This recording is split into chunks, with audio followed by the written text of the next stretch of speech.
দেখছেন এরকম ভয়াবহ অবস্থা তো আগে হয়নি। আমি একটা কথাই বলবো, কেউ যেন আতঙ্কিত না হয়। এবং আমরা এর আগেও বারংবার মাইকিং করেছি যে সবাই যেন চলে আসে, ঘর থেকে চলে আসে।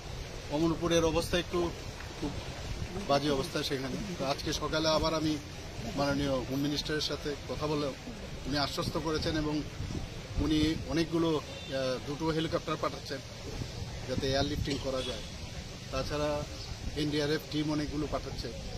আর ভোটের কথা আমি বললাম, আবার যে আমাদের ভোটগুলো আছে সেগুলো তো একটু বাদে এগুলো সব পৌঁছে যাবে।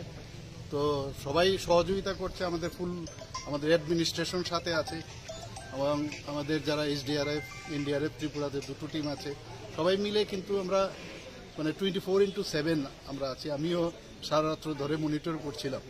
তো এখন তো ঘুমের বিষয় না, তো ন্যাচারাল কালামিটি ভেরি ডিফিকাল্ট না, তো এটাকে তো আমাদের হাতে নেই। তবুও চেষ্টা করছি সব জায়গায়। এখন আবার যাব অফিসে বসে আবার মনিটর করব সব জায়গায় কি কি হচ্ছে, কন্টিনিউয়াস মনিটরিং চলছে। নদীগুলির কেমন অবস্থা? হাওড়া নদী, গোমতী নদী, কোথাও কোনো লিকেজের খবর না? লিকেজ কি নেই। আমার সাথে একটু আগে সেক্রেটারি মহোদয়রা এসেছেন, বাড়িতে কথা বলেছেন যে এটা অ্যাকচুয়ালি লিকেজ না, কিন্তু যেখানে লিকেজ হচ্ছে সেগুলোকে ওরা বন্ধ করছে।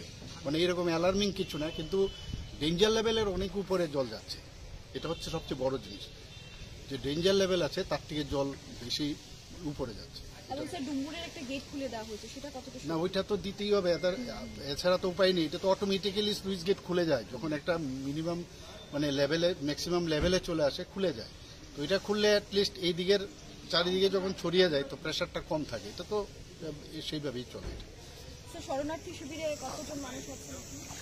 আমার কাছে গতকালের যে রিপোর্ট সেটা ছিল আমরা প্রায় 30-এর উপরে, প্রায় 34টার মতো আমাদের শিবির ছিল।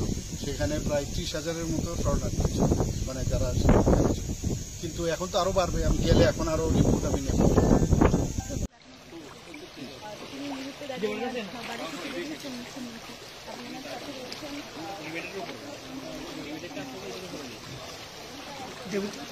দেওয়ার পাইলাম না।